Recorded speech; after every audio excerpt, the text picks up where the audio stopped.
Hello everyone.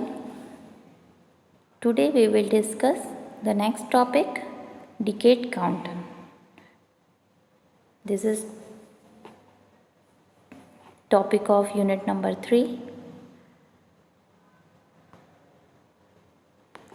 Decade counter is also called a BCD counter.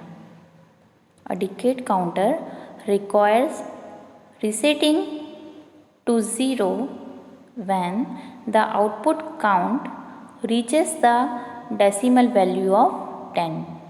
ठीक है, तो decade counter हमें नाम से समझ में आ रहा है जिसमें 10, ठीक है, तो it is also called a BCD counter. तो यहाँ पे जो भी काउंटिंग होती है वो 9 तक ही होती है. 10 के बाद हमें क्या करना है, हमारे काउंटर को रीसेट करना है. रीसेट करना मीन्स वो अगेन फर्स्ट स्टेट से स्टार्ट करना शुरू करेगा. It will count from binary number 0002 1001.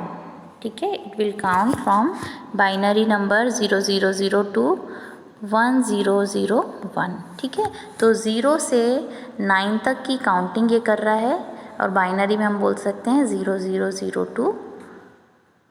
कहाँ तक जाएगा ये, 1001 तक. ठीक है, तो डिकेड काउंटर के पास टोटल 10 स्टेट्स हैं. 0 से स्टार्ट कर रहा है, 9 तक जा रहा है. That's why we can also call it as mod 10 counter. ठीक है, ये एक तरह का मॉड्यूलस काउंटर ही है जिसको हम एक पर्टिकुलर स्टेट तक काउंट करना चाह रहे हैं.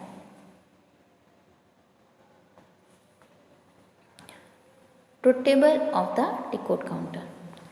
यहाँ पे हमें डिकेड काउंटर यूज़ कर रहे हैं हम. तो वी नो कि हमें यहाँ पे टोटल 10 स्टेट्स लेनी है. तो 10 स्टेट्स हम मॉड 3 से नहीं 3 फ्लिप फ्लॉप का यूज़ करके नहीं बना सकते हैं. वी नो कि 3 फ्लिप फ्लॉप से टोटल 8 स्टेट्स ही जनरेट होती हैं. तो अब हमें यहाँ पे कितने फ्लिप फ्लॉप यूज़ करने होंगे, we have to use 4 flip flop. ठीक है, तो अगर हम 4 फ्लिप फ्लॉप यूज़ करेंगे तो मैक्सिमम जो total number of states generate हो सकती हैं 4 फ्लिप फ्लॉप से टोटल हो सकती हैं 2 की पावर 4, दैट इज़ 16. ठीक है, 0 to 15 तक स्टेट जनरेट हो सकती हैं. बट हमें इसको एक रेस्ट्रिक्ट कुछ लिमिटेड स्टेट्स ही हमें चाहिए. तो हम इसको 4 फ्लिप फ्लॉप के यूज़ से ही बना सकते हैं. ठीक है, हमें 0 से लेकर 9 तक की ही स्टेट्स चाहिए. बट हमें कितने फ्लिप फ्लॉप यूज़ करने होंगे, अगर हमें 10 स्टेट्स भी यूज़ करनी है तो हम उसको 3 फ्लिप फ्लॉप से नहीं बना पाएंगे. That's why we have to use 4 flip flop. तो यहाँ पे DCBA मैंने जो लिया है ये है मेरे 4 फ्लिप फ्लॉप्स के आउटपुट्स. ठीक है, और मैंने इसमें एक आउटपुट ऑफ रीसेट लॉजिक लिया है. हमें यहाँ पे क्या करना होगा, हम क्योंकि 4 फ्लिप फ्लॉप यूज़ कर रहे हैं, अगर हम इसमें कुछ लिमिट अप्लाई नहीं कर रहे हैं तो ये मैक्सिमम काउंट 15 तक काउंट करेगा. बट हमें किस तरह का बनाना है, यहाँ पे हमें कुछ मॉड्यूलस बनाना है. ठीक है, हमें कुछ पर्टिकुलर स्टेट के बाद उसको स्टॉप करना है. तो हम क्या करेंगे, we have to design a reset logic. तो रीसेट लॉजिक बनाने के लिए हम ट्रुथ टेबल बना रहे हैं.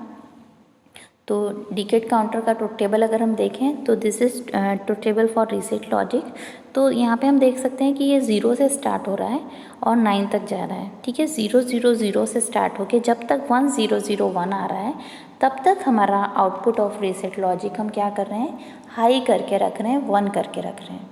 ठीक है, और जैसे ही 9 से एक्सीड करेगा जैसे ही ये 9 से एक्सीड करेगा तो हमारा जो भी काउंटर है वो क्या हो जाएगा, हमारा काउंटर का जो रीसेट लॉजिक है उसको हमने 0 कर दिया. ठीक है, जैसे ही 9 के बाद वाले जितनी भी स्टेट आएंगी 10, 11, 12, 13, 14 और 15 के लिए ये 0 हो जाएगा. ठीक है, तो 1010, 1011, 1100, 1101, 1110 एंड 1111 के लिए हमने हमारी जो स्टेट्स हैं वो इनवैलिड हैं, इसलिए हमारा आउटपुट ऑफ रीसेट लॉजिक हमने 0 कर दिया है.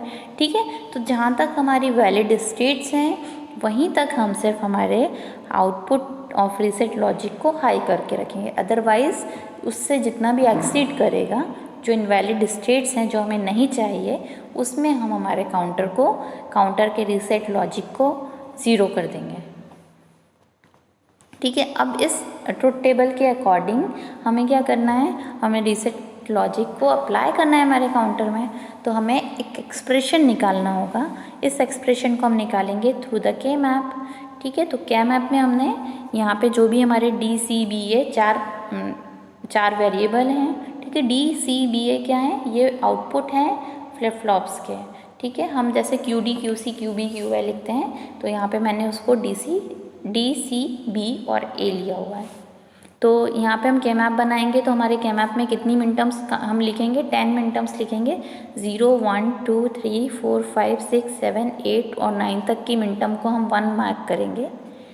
ठीक है, तो मैंने यहाँ पे लिखा 0 से लेके 9 तक की जितनी भी मिनटम्स है सब पे हमने 1 मार्क किया हुआ है, और जो रेस्ट ऑफ द हैं उनको हमने 0 मार्क कर लिया है।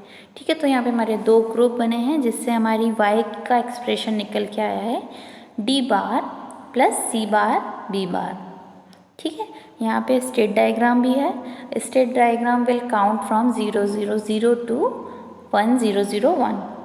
ठीक है, तो स्टेट डायग्राम हमारा कैसा होता है, जितनी भी स्टेट्स आती हैं हमारे काउंटर की, हम इस स्टेट डायग्राम में सिर्फ वही लिखते हैं।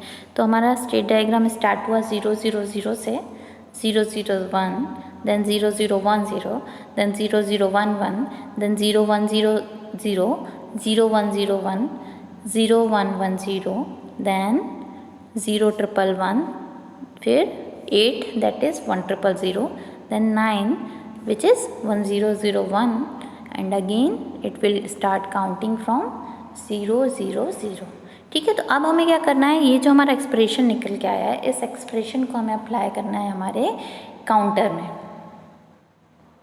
ठीक है, तो अब हम क्या करेंगे, ये हमारा एक बेसिक काउंटर है, इसमें हमने क्या किया, इस काउंटर में हमने एक रीसेट लॉजिक एक्स्ट्रा ऐड किया हुआ है। ठीक है, बाकी अगर आप जो ऊपर का पार्ट देखें, टी मतलब जो हमारे 4 फ्लिप फ्लॉप हैं, अगर हम वैसे देखें तो ये हमारा एक नॉर्मल रिपल काउंटर की तरह ही है। ठीक है, हम इसको पर्टिकुलर स्टेट तक काउंट करा रहे हैं, इसलिए हमने यहाँ पे एक रीसेट लॉजिक ऐड किया है।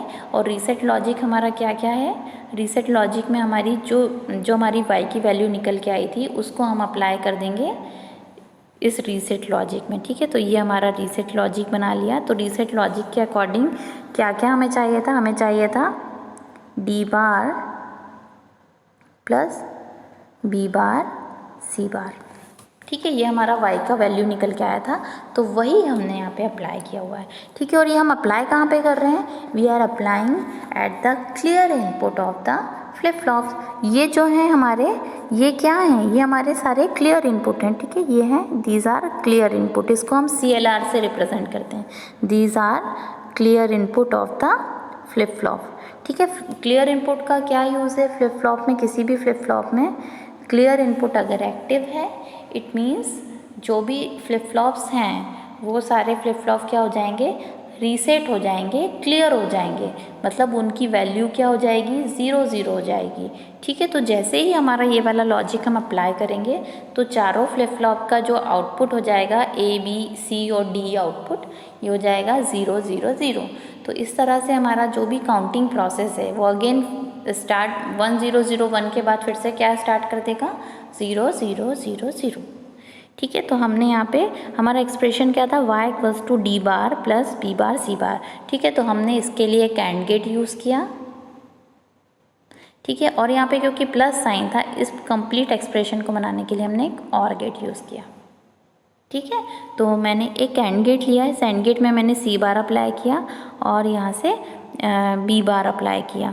ठीक है, और फिर एक हमने, ये हमारा एंड टर्म तो बन चुका है यहाँ से, इस एंड टर्म के साथ हमें क्या ऐड कराना है, हमें ऐड कराना है d बार। तो हमने d बार ऐड करा दिया इस और गेट के थ्रू, और इस और गेट के आउटपुट को हमने हर एक क्लियर इनपुट में अप्लाई कर दिया।